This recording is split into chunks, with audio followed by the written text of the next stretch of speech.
সম্মানিত সুধীমণ্ডলী, আবারও চলে আসলাম আমি কৃষিবিদ বুশার আহমেদ। আজকে সাপ্তাহিক ছুটি শনিবার দিয়ে আজকে আপনাদেরকে আসলে শাক সবজি আমরা কেন খাবো এই বিষয়টা নিয়ে কথা বলবো। একজন পূর্ণবয়স্ক মানুষ যার বয়স 18 বছর বা তার বেশি তাকে প্রতিদিন মিনিমাম অন্তত 250 গ্রাম সবজি খেতে হবে। এটা একজন পুষ্টিবিদের মতে। সবজি আমরা কেন খাবো? শরীরের রোগ প্রতিরোধ ক্ষমতা মানে বৃদ্ধি করার জন্য যে জিনিসটা দরকার সেটা ভিটামিন। এই ভিটামিনের ওয়ানলি অ্যান্ড ওয়ান সোর্স হলো আপনার সবজি এবং ফল। ভাত বা প্রোটিন থেকে কিন্তু আমরা ভিটামিন পাই না। এক পরিসংখ্যানে দেখা গেছে যে আমরা যারা বাংলাদেশে আছি আমরা প্রতিদিন মাত্র 70 থেকে 80 গ্রাম সবজি খাই, হোয়ারএজ ইন্ডিয়ানরা খায় প্রতিদিন প্রায় 270 থেকে 80 গ্রাম, আর জাপানিজরা প্রায় 300 উপরে 300 থেকে 350 গ্রাম সবজি খায়। আসলে সবজি খাওয়ার গুরুত্বটা আমরা বুঝি না। কার্বোহাইড্রেট মানে ভাত আপনাকে প্রতিদিন 200 গ্রামের বেশি খাওয়া উচিত না। ভাত খেয়ে যদি আপনি শারীরিক বা কায়িক পরিশ্রম না করেন তাহলে কার্বোহাইড্রেট বডিতে জমা হবে চর্বি হিসাবে। তদ্রুপ ভাবে আপনার মাংস, রেডমিট যেগুলো আছে এগুলো 1 টুকরা বা 2 টুকরা দৈনিক খেতে পারেন। এই রেডমিট বা কার্বোহাইড্রেট বা পটেটো এগুলা খাওয়ার পরে যদি আপনি কায়িক পরিশ্রম না করেন এগুলা বডিতে জমবে, চর্বি হবে এবং রক্তে কোলেস্টেরলের মাত্রা বাড়বে।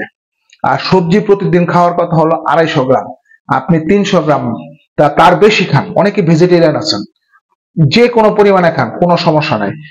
এই সবজি খাওয়ার পরে যতটুকু ভিটামিন শরীর গ্রহণ করা দরকার গ্রহণ করবে, অতিরিক্ত গুলা প্রস্রাব পায়খানার মধ্যে বের হয়ে যাবে, যেটা কার্বোহাইড্রেট এবং প্রোটিন সহজে শরীর থেকে বের হয় না। তা আমি বিভিন্ন সিরিজে আমরা সবজির গুণাগুণ নিয়ে আপনাদের সাথে কথা বলি। আজকে যে সবজিটি নিয়ে কথা বলবো এটা মিষ্টি কুমড়া, সুইট গোট, ইংরেজিতে বলে সুইট গোট। মিষ্টি কুমড়া একটা মানে খুব উপকারী একটা সবজি। মিষ্টি কুমড়া খাওয়া উচিত এই কারণেই এতে বিটা ক্যারোটিন আছে, এখানে ভিটামিন এ, সি, ই এবং বিভিন্ন খনিজ লবণ থাকে যা চোখ, ত্বক এবং হৃৎপিণ্ডের জন্য উপকারী। এটি রোগ প্রতিরোধ ক্ষমতা বাড়াতে সাহায্য করে, হজমে সহায়তা করে, অ্যান্টিঅক্সিডেন্ট হিসাবে কাজ করে। ফ্রি রেডিক্যাল গুলো আছে আমাদের শরীরে, ফ্রি রেডিক্যালের ড্যামেজ প্রতিরোধ করে কিন্তু মিষ্টি কুমড়া। এছাড়াও এর বীজে মানে মিষ্টি কুমড়া যে বীজ আছে, বীজে আপনার ম্যাগনেসিয়াম, জিঙ্ক, ফাইবার থাকে যা শরীরের জন্য খুবই উপকারী। স্বাস্থ্যের জন্য মিষ্টি কুমড়া খুবই উপকারী। প্রথম যদি আমরা একটু স্পেসিফিক ভাবে যদি আপনাদেরকে আমরা বলি, সেটা হলো চোখ এবং ত্বকের জন্য উপকারী। মিষ্টি কুমড়ার মধ্যে আছে বিটা ক্যারোটিন, ভিটামিন এ। মিষ্টি কুমড়াতে যে মানে বিটা ক্যারোটিন আছে, বিটা ক্যারোটিন ভিটামিন এ তে রূপান্তরিত হয় যা চোখের জন্য খুব উপকার। ভিটামিন এটা কিন্তু পাওয়া যাবে লাল শাকে। চোখের জন্য ভিটামিন এটা খুব জরুরি দরকার, চোখের স্বাস্থ্যের জন্য চোখের খাবার হলো ভিটামিন এ।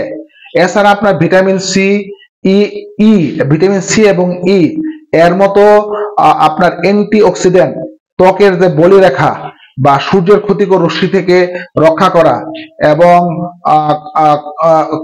রক্ষা করে কিন্তু আপনার এই সূর্যমুখী। এছাড়া রোগ প্রতিরোধ ক্ষমতা বৃদ্ধি করে সূর্যমুখী। মিষ্টি কুমড়াতে থাকা ভিটামিন সি এবং অন্যান্য অ্যান্টিঅক্সিডেন্ট শরীরের রোগ প্রতিরোধ ক্ষমতা বাড়াতে সাহায্য করে, যা সর্দি কাশি যা থাকে এটা প্রতিরোধ করে। এছাড়াও আপনার হজমে সহায়তা করে। এতে প্রচুর পরিমাণে থাকে ফাইবার আঁশ যা হজম ক্রিয়াকে সহজ করে এবং কোষ্ঠকাঠিন্য যা আছে এটা প্রতিরোধে সহায়তা করে। অনেকের কোষ্ঠকাঠিন্য শক্ত হয় পায়খানা, কোষ্ঠকাঠিন্য দূর করতে মিষ্টি কুমড়া খাবেন, পুঁই শাক খাবেন। এছাড়া হৃৎপিণ্ডের স্বাস্থ্য ভালো রাখে হলো এই মিষ্টি কুমড়া। আপনার মিষ্টি কুমড়ার বীজে যে ম্যাগনেসিয়াম আছে যা রক্তচাপ নিয়ন্ত্রণ করে এবং হৃৎপিণ্ডকে সুস্থ রাখে। এই যে মিষ্টি কুমড়া যে বীজ আছে, বীজটাতে আপনার ম্যাগনেসিয়াম থাকে। ক্যান্সার প্রতিরোধে সাহায্য করে মিষ্টি কুমড়া।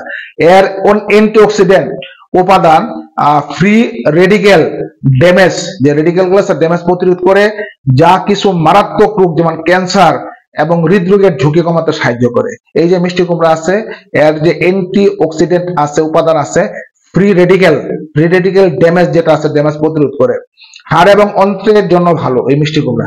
মিষ্টি কুমড়ার বীজে প্রচুর পরিমাণে খনিজ উপাদান থাকে যেমন পটাশিয়াম, বা যা হাড়ের স্বাস্থ্য ভালো রাখে এবং অন্ত্রের কার্যকারিতা উন্নত করতে সাহায্য করে। এই যে মিষ্টি কুমড়া বীজে ম্যাগনেসিয়াম আছে, এছাড়াও মিষ্টি কুমড়ার পাতা, খোসা, বীজেও পুষ্টিগুণে ভরপুর। মোটামুটি ভাবে মিষ্টি কুমড়া কিন্তু একটা পুষ্টিকর খাবার, এটা আমরা খেতে পারি। আজকে এই মিষ্টি কুমড়া রান্না হবে। বাজার থেকে সকালে গিয়েছিলাম, একটা বড় সাইজের আপনার মাছ নিয়ে আসলাম। সেটা পুঁটি মাছ, এটা নিয়ে আসছে হলো 110 টাকা নিচ্ছে। আজকে মিষ্টি কুমড়া রান্না হবে এই মাছ দিয়ে। তা আমার রন্ধন প্রণালী এই সে আগের মতোই, আজকে আর রন্ধন প্রণালীতে যাচ্ছি না। আজকে এই মিষ্টি কুমড়ার উপকারিতা আপনাদেরকে জানিয়ে দিলাম। আপনারা মিষ্টি কুমড়া খাবেন এবং নিয়মিত সবজি বেশি খাবেন। তা আজকের মতো এখানে বিদায় নিচ্ছি। আমি কৃষিবিদ বশির আহমেদ। সবাইকে ধন্যবাদ। ভালো থাকবেন, সুস্থ থাকবেন, বেশি করে সবজি খান, শরীর এবং সুস্থ রাখুন। ধন্যবাদ।